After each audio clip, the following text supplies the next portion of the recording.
Good morning, boys and Pallavi. We are back with our favorite chapter, biomolecules.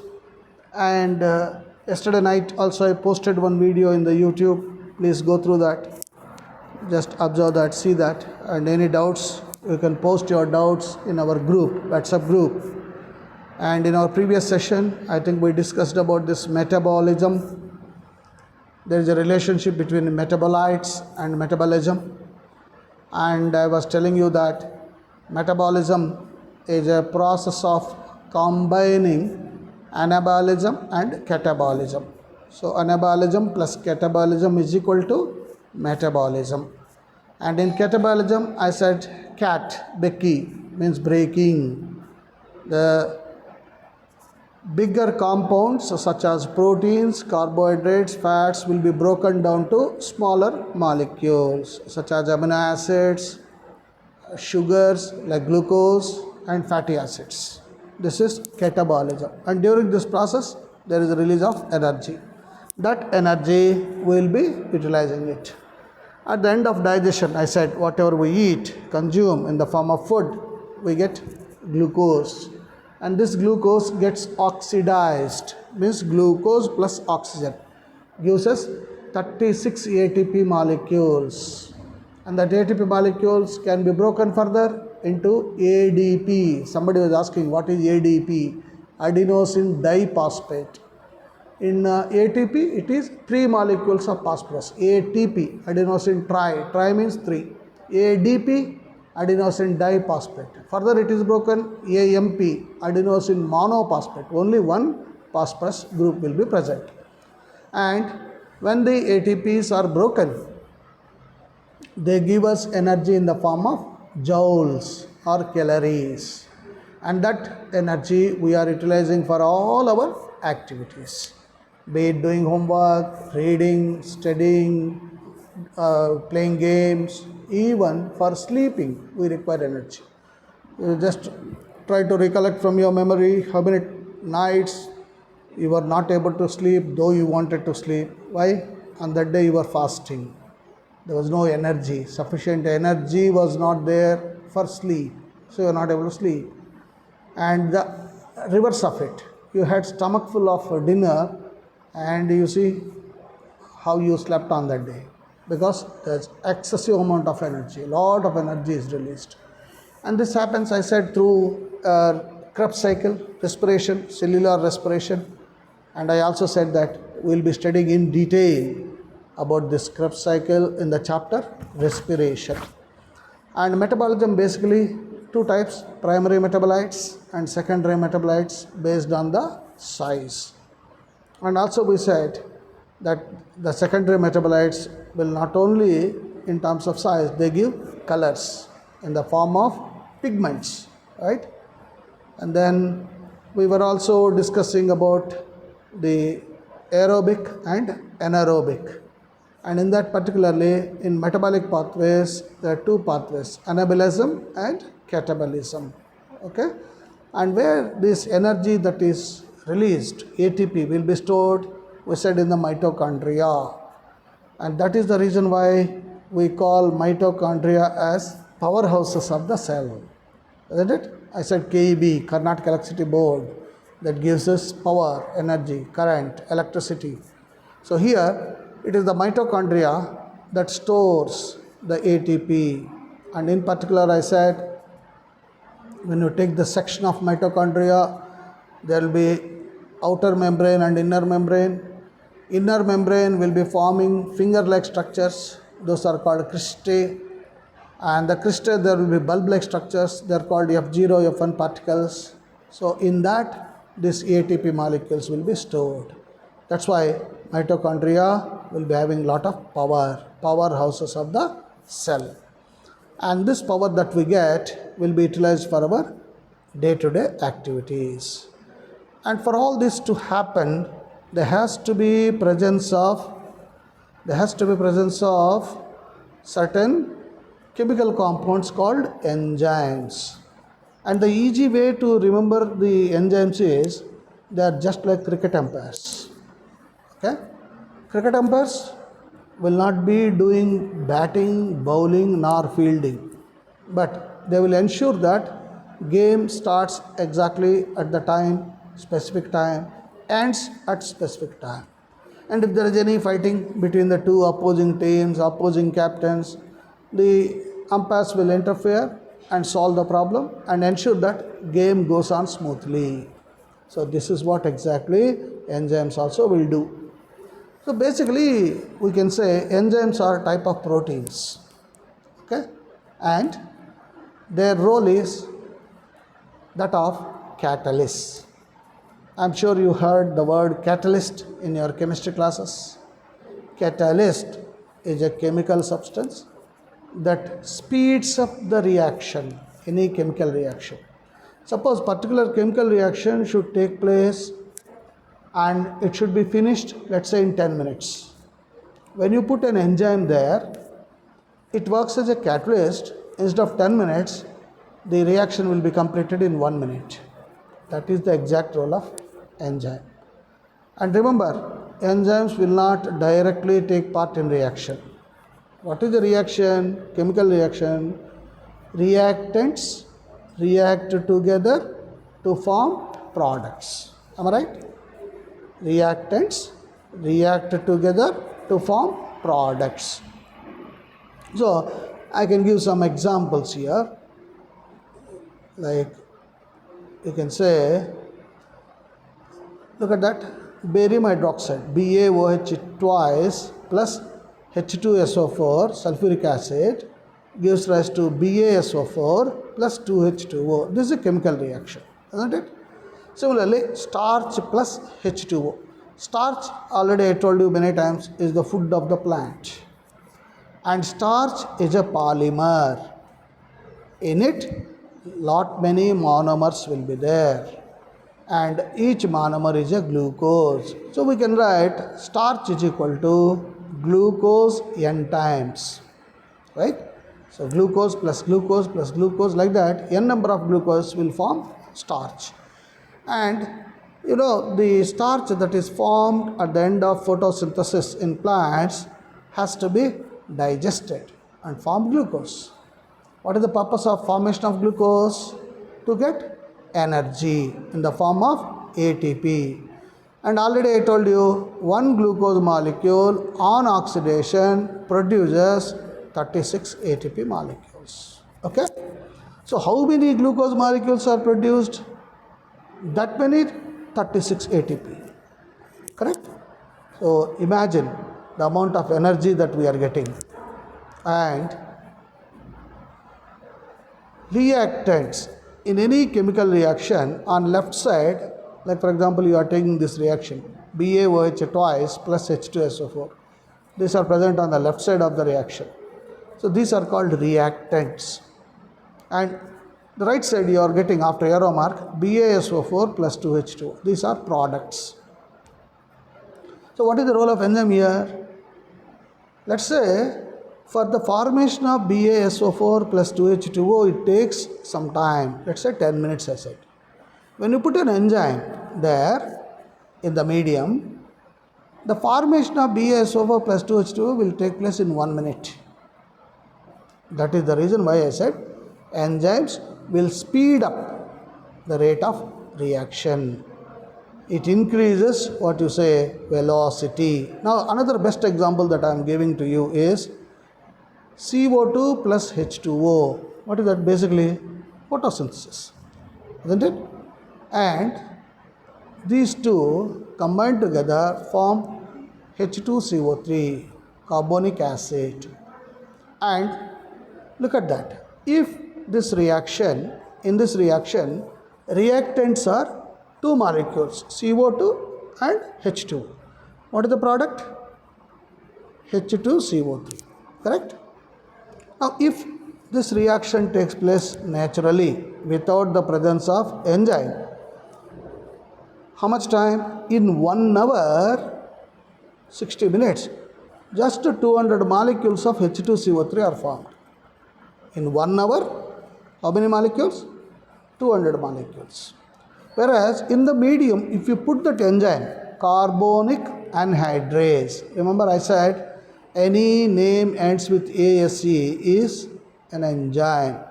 So if you put that carbonic anhydrous in the medium, look at the molecules, how many? 6 lakhs. Where is 200 and where is 6 lakhs? And time you see, that 200 molecules in 1 hour. Here see Naveen, 6 lakhs per second. So you must really appreciate the enzyme now. The role of enzyme, you understood clearly?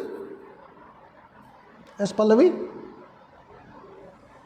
Look at the speed with which the products are formed if there is presence of enzyme.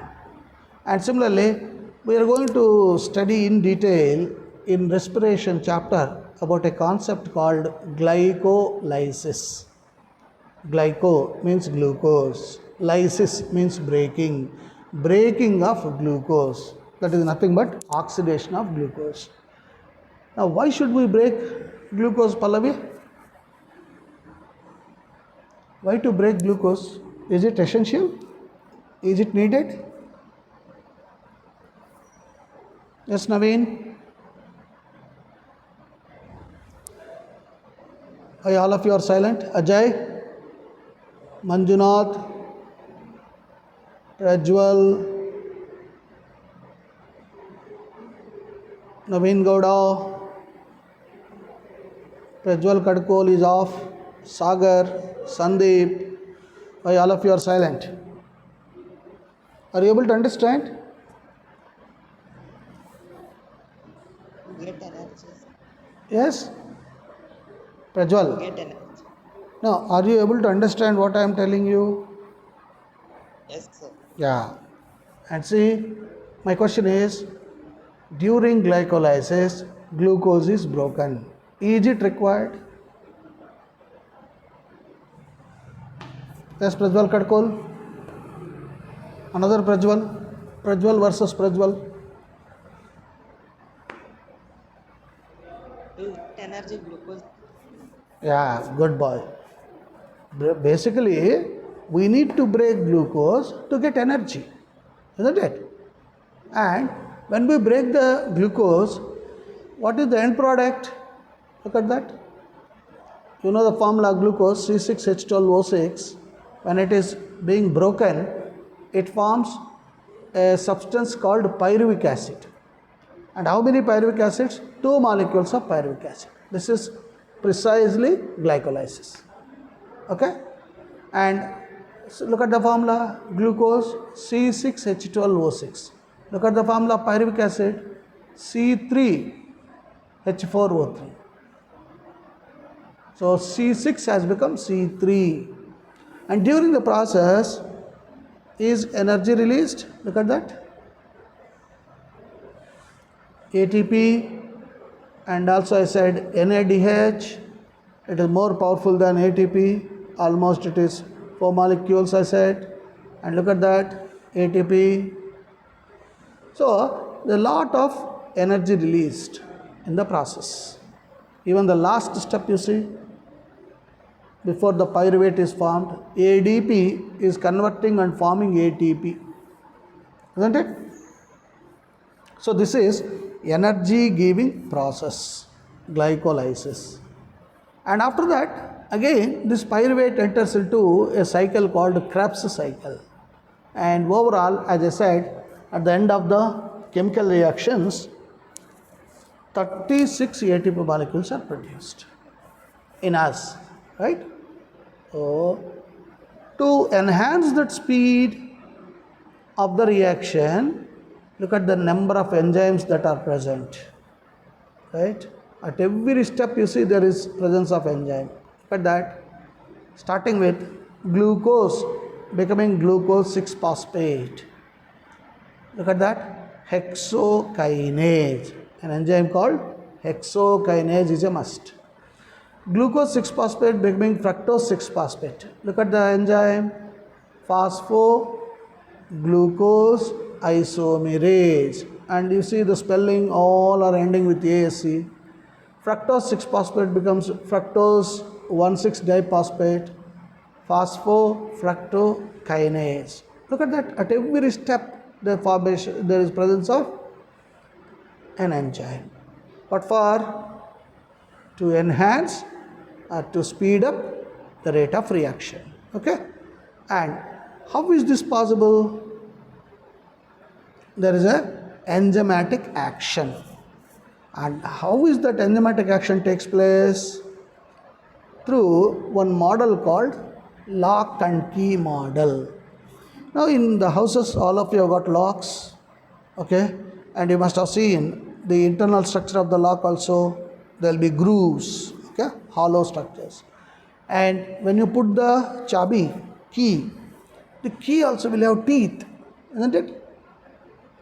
So when you put the key inside the lock, the teeth of the key will fit into the groove of the lock.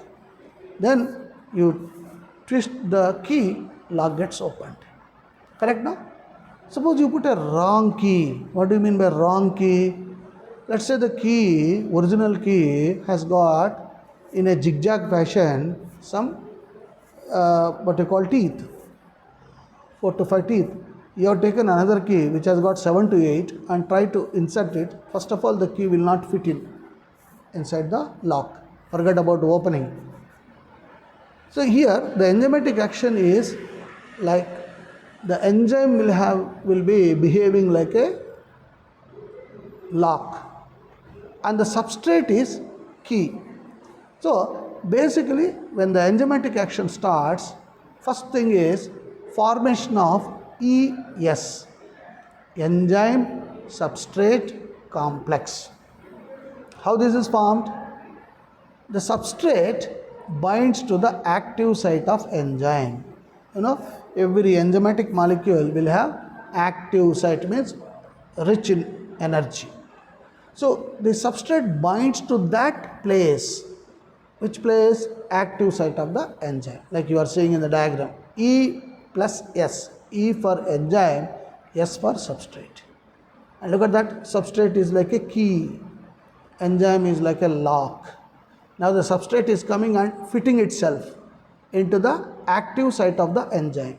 So as a result, you get ES complex, enzyme substrate complex. And because of this, there will be breaking of bonds of the substrate, and the substrate will form the blue color one, that is product. Look at that. Now we are having a combination of 3, enzyme plus substrate plus product, ESP complex. And after the breaking of the bonds, what happens? Enzyme comes off, products are formed. Look at that. So this requires a lot of energy. So finally, at the end of the reaction, we get products. So how do enzymes speed up chemical reaction? That's the question. Now, we have been telling that enzymes are responsible for speeding up the reaction. How do they do that? For that, the answer is through activation energy. So activation energy is the additional energy required to start a chemical reaction. What is required to speed up the reaction? Activation energy. Who provides that? Enzymes. So in an exothermic or endothermic reaction, I hope you know both the reactions. Your chemistry teacher must have told you. During a reaction, some reactions will absorb energy, okay, from the medium. That's called endothermic reaction. Some reactions, they lose energy, exo, they release energy. So in both exothermic and endothermic reaction, the substrate must go through much higher state. So it is called transition state of energy. Therefore, activation energy is the difference between average energy of the substrate and transition state energy. We can explain this in a better way through a graphical representation. Look at that. On x-axis, we are plotting progress of the reaction, means how quickly the product is formed. I hope all of you are able to see this. product P. On y-axis, it is the potential energy. You know, there are two types of energy, kinetic energy and potential energy. Now, reactants react together, that is substrate, okay, and form products. See, the red lines will indicate if there is presence of enzyme, activation energy with enzyme between that black dotted line and the red curved line. You see the gap is a minimum amount of energy. Whereas if enzyme is not there, look at that, the activation energy is a very long one. So the difference between that is called transition state. So if the product, now which one forms products quickly, which one is ensuring that products are formed quickly, with enzyme or without enzyme? with enzyme. With enzyme. And what about energy? When enzymes are present, look at the difference in the energy, very small amount. But when they are present, look at that. So there is a loss of energy, it is a waste of energy. That is the reason why enzymes are very much essential in a chemical reaction. If the product P is at low energy level than the substrate, okay, the reaction is an exothermic, isn't it? Energy is released and it's a spontaneous reaction. It requires no energy to form the product. Whereas in a biochemical reaction, enzymes lower the, as you are seeing in the graph, their presence will lower the activation energy. As a result, speed of the reaction increases. So lower the activation energy, faster the formation of product. Is it clear, Prajwal? Lower the activation energy, lower the activation energy, faster the speed of reaction, and products will be formed quickly. And for low activation energy, what is required, Prajwal? Enzymes must be present. Is it clear? So sometimes in your MCQ form, he will put this graph and ask you which one is the correct explanation of this graph. He will ask you A, B, C, D. There you have to remember this slogan. What is that?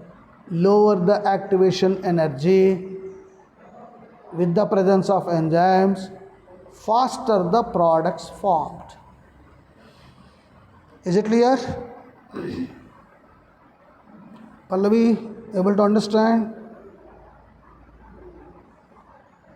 Next, we go to factors affecting enzymes. What are the various factors that will hamper the enzyme activity or control the enzyme activity? First one is temperature. You see, normally when we consume food and when we are at home at room temperature and our body temperature is fixed, 34 degrees centigrade, the hunger will be normal. And if the temperature goes, let us say, from 34 to 40 degrees centigrade, what happens? We get fever. We are labeled as having fever. When the temperature goes up, the enzymes get denatured. At higher temperature, enzymes will not work. So when they don't work, digestion is affected. That is the reason why when you get fever, you don't eat, you don't feel hungry. Your mummy will be putting a lot of pressure on you. Come on, eat. But you can't eat. You don't feel like eating because you are not feeling hungry. Why? Temperature has gone up. And increased temperature will harm the enzymes. Enzymes will be deactivated. Look at the graph. Let me see the temperature. Look at this. Enzyme activity is almost peak at our body temperature. 37 degrees centigrade, look at that. Between 35 to 37 C, it's reaching peak. And as the temperature rises 40, 45, 50, look at that. In 50, it is 0. Enzymes are not at all working, deactivated. Correct now? And similarly, pH, second factor.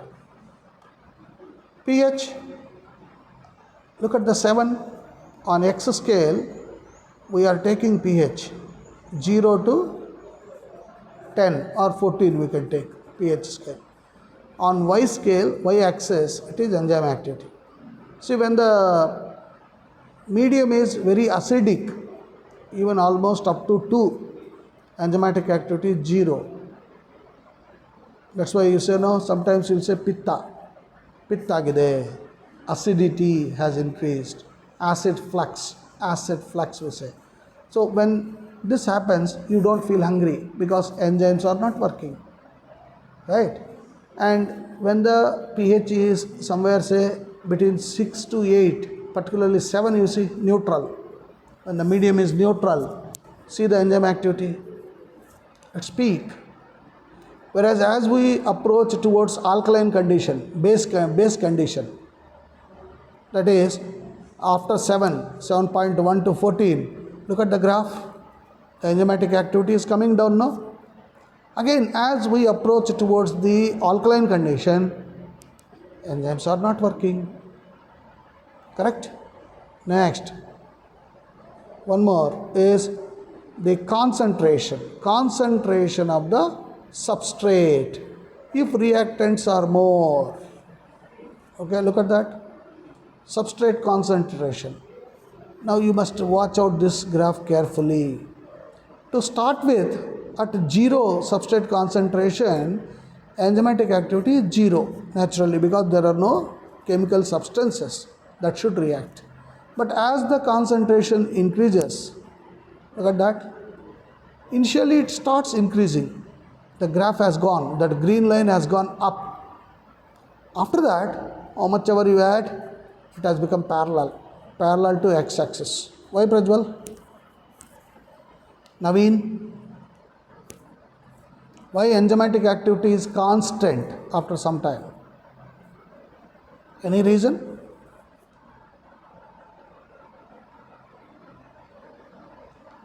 Yes, Pallavi? Their occupation, more active sites production. Yes. So every enzyme will have activation site.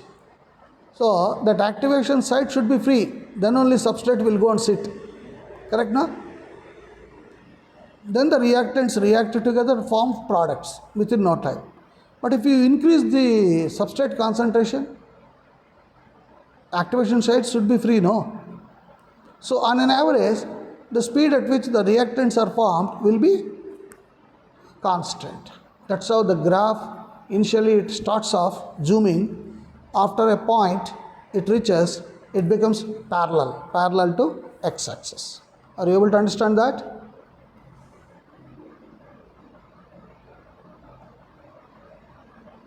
So temperature will decide the enzymatic activity. Low temperatures will be making the enzymes not to function. High temperatures also will make the enzymes not to function. So the ideal temperature is our body temperature, right? Low level as well as high levels of temperature will denature the enzymes. Denature means they lose their status. Similarly, pH. At neutral position, 7. When the pH is at 7, the enzymatic activity is good, faster.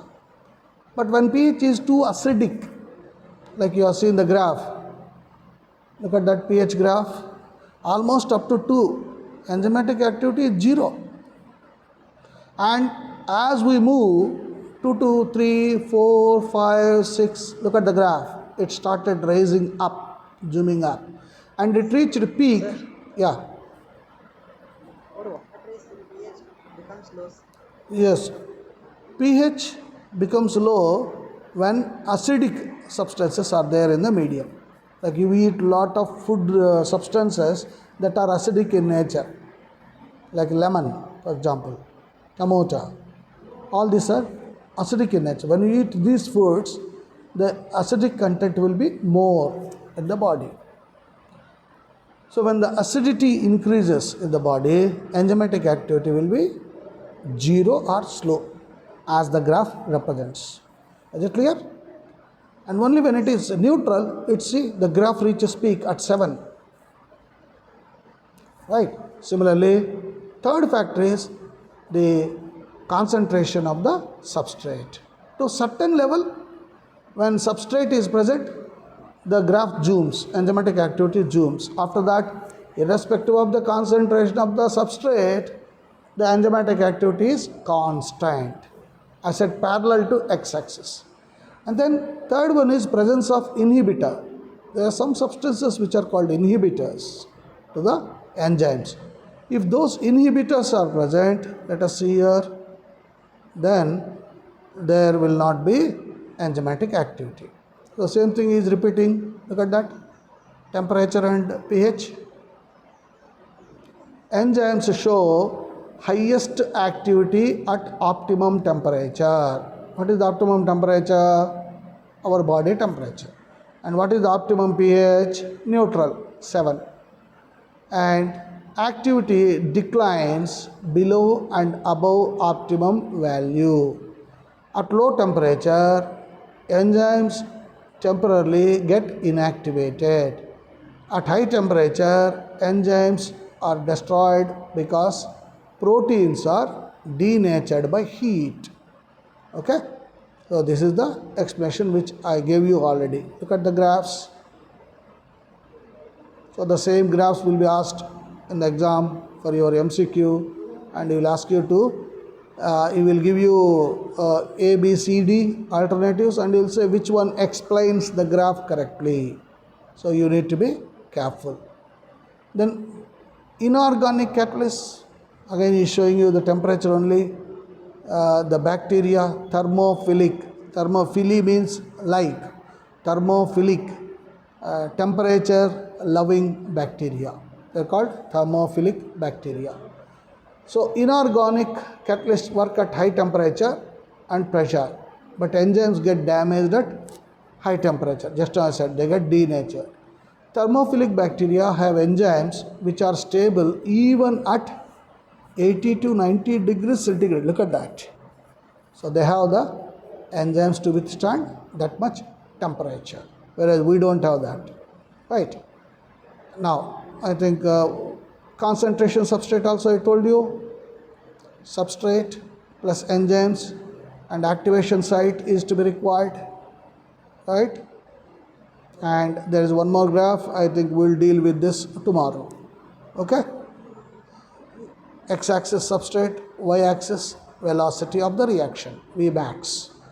Okay? We talk about this reaction tomorrow. Take care. Bye.